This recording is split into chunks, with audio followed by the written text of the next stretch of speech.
Thank you so much, Leah, for those heartfelt words. All right. Next, I would like to introduce our two graduation speakers. This year, the class of 2021 has chosen two speakers to address us today. First, Dr. Paul Mintken and Dr. Amy McDevitt. Dr. Paul Mintken graduated from the University of Colorado Health Sciences Center with his master's degree in physical therapy in 1994 and earned his transitional degree in 2004.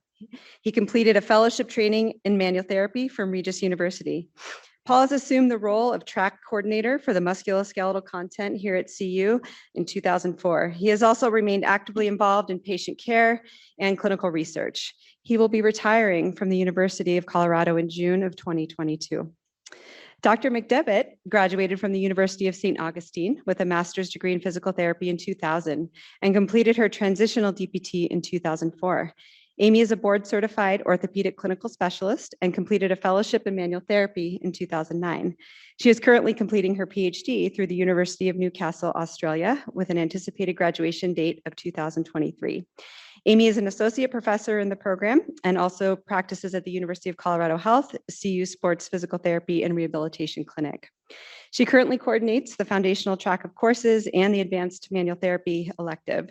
She also maintains an active clinical and educational research agenda at the University of Colorado. Amy is looking forward to an upcoming 8-month leave to travel abroad with her husband, Matt, and 3 children, Henry, Will, and Jane. So we will first hear remarks from Dr. Mintken, followed by remarks from Dr. McDevitt.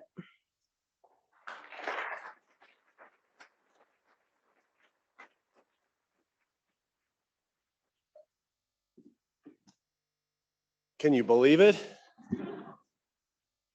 So first off, thank you so much for asking me to speak. I am so honored that you invited me and Amy to speak today. And for all of you that are listening and the family, friends, pets, faculty, staff, chancellors, deans, thanks for supporting this amazing group of students on their journey. So traditionally, this type of speech has been given by some old fart, his best years on the volleyball court behind him, who tries to give you useful advice, and I intend to respect that tradition. So to start off with, I want to make sure we are all present in this moment. Many of you are already thinking about the future, worried about what is going to happen and how your life is going to be going forward. I challenge each and every one of you to tune into this moment and find one thing to remember forever. So I'd like to share with you a few stories that have taught me powerful life lessons, and the first one occurred this year.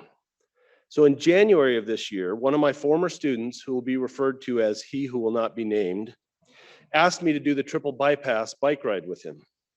Now, for those of you that don't know, the triple bypass is a 110-mile bike ride from Evergreen to Vail over 3 mountain passes and 10,000 vertical feet in one day.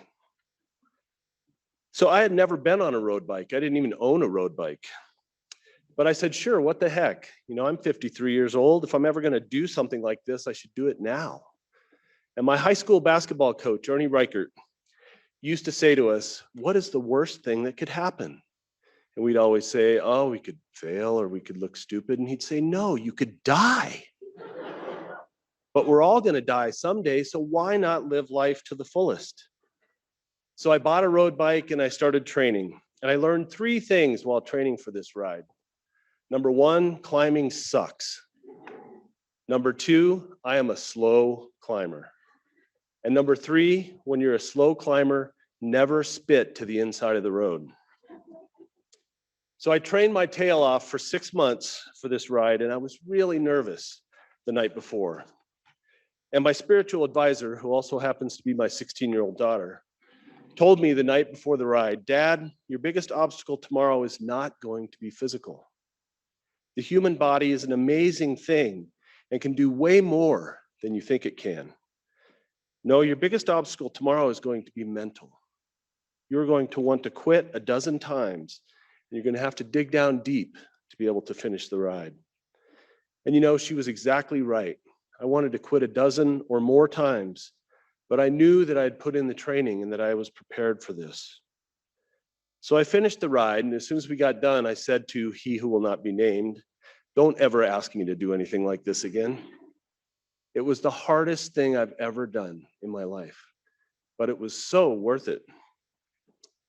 And the lesson I learned is that if you're ready to throw in the towel, unsure if you can handle what life is throwing your way, you can. You're stronger than you think. So in training for that ride, I rode up Lookout Mountain in Golden dozens of times, and it was hard, and I didn't really enjoy it. And to be honest, I wasn't present for most of it. But you know what I did the day after the triple bypass? I went back and rode up Lookout Mountain again on my Harley Davidson. So my next story, when I was an undergraduate, I had a professor who did his PhD on the gait of chickens. Now, he told this story about how hard it was to get the chickens to run on a treadmill. He'd put a chicken on the treadmill and turn it on, and it would just roll off the back and fall off. He and his team could not figure out how to get the chickens to run on the treadmill. And then somebody had a great idea. They put mirrors on either side of the treadmill so that when the chicken looked left or it looked right, it saw another chicken. And if they could just get it walking, it would run faster and faster to try and stay ahead of those other chickens. He said using those mirrors, the chickens would run so long and so hard that they would drop dead. And he would say, people are like that. We have this innate desire to be first, to succeed, to win. And that was a lightning bolt moment in my life. Many of us have been running all of our lives.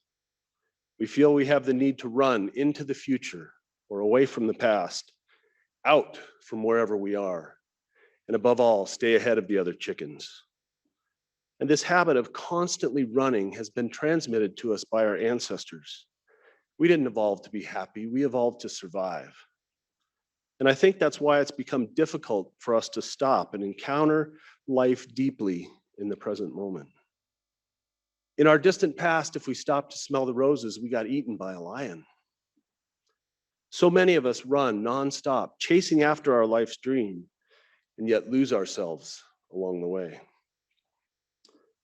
We don't feel fulfilled in the here and now, so we run after all kinds of things that we think will make us happy. But research has shown that only about 10% of our happiness comes from external sources like achievements or cars or houses. The other 90% comes from within. And I've lived large parts of my life in wonderful circumstances that I utterly failed to appreciate. Reasons to be happy and grateful were everywhere, but somehow I didn't connect with them.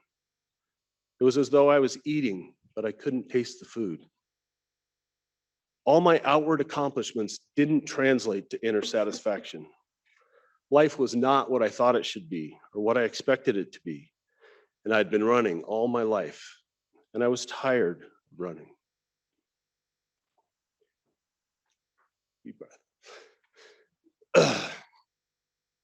So, I've struggled with mental health, with severe depression, and with substance abuse, with alcoholism. And if you're struggling, I don't care what it is, mental health, addiction, domestic violence, you need to know you're not alone. And it is not a sign of weakness to ask for help.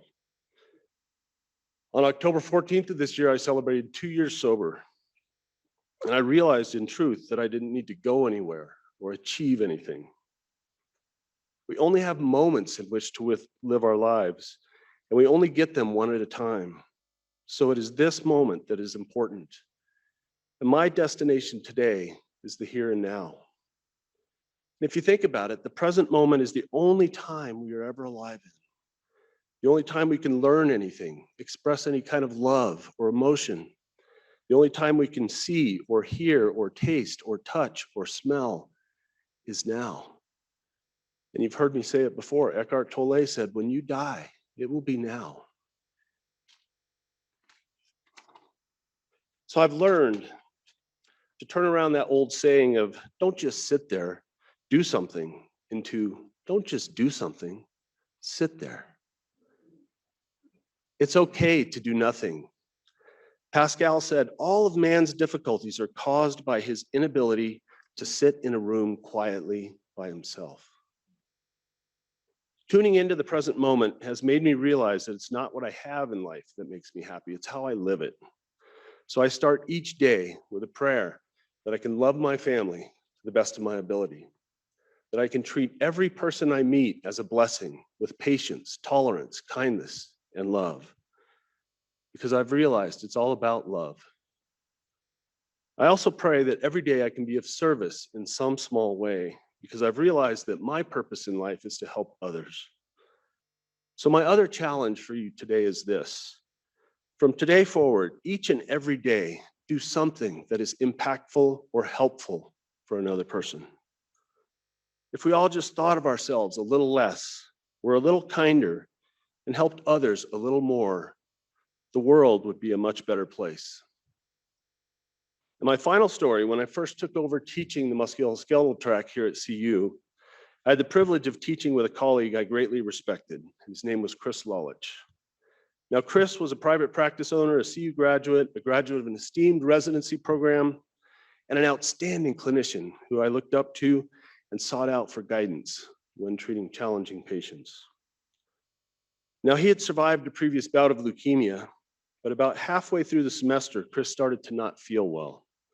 He was having night sweats and losing weight, all of the red flags that we teach you about. He went back to his oncologist and they discovered the leukemia had returned, this time to a much greater degree. And he died in early 2005. When we attended his funeral, and Jenny was there with me, and Denise Stelzner, his brother gave a moving speech. He said, right before Chris died, he told him, all these people driving around in their SUVs, sipping their lattes, they're all asleep. And right now, I am so awake. And that was another lightning bolt moment in my life when I finally got it. That's when I started sending those emails to you as students to be present, to remind you, but also to remind me. Why does it take a terminal illness or an addiction or intense suffering to realize what is truly important in life? When hospice directors are interviewed and asked, what are most people's number one regret in life? You know, it isn't that people didn't accomplish more or accumulate more or have more exotic experiences. The number one regret was not being present for the everyday events of their life. So what I learned from this is life is precious. Death is certain.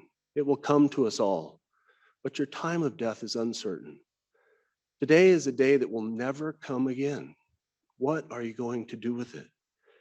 And why not focus your life on the things that will be most important to you on the day you die, rather than all this extraneous shit that society tells you is important? How many of you said to yourself, when I finally graduate from PT school, I will be happy or I will have arrived?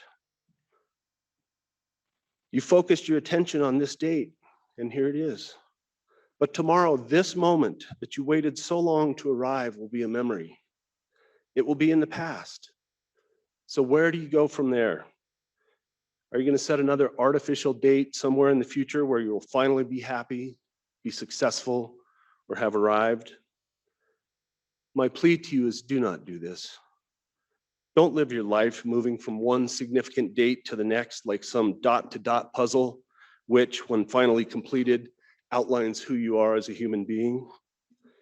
The only dot that is important in that drawing is the dot that represents the present moment. This is it. Right now is your life. And if you don't pay attention, you will miss it. You already are what you want to become. Once you strip away your ego and your mask, your true nature is pure, conscious, peaceful, loving, radiant, and wise. You are a marvel, each and every one of you. You are a wonder. Don't ever forget that. So class of 2021, don't sleep your life away. Be present for the everyday events of your life. And remember, it's all about love. Congratulations. I love you all, and good luck.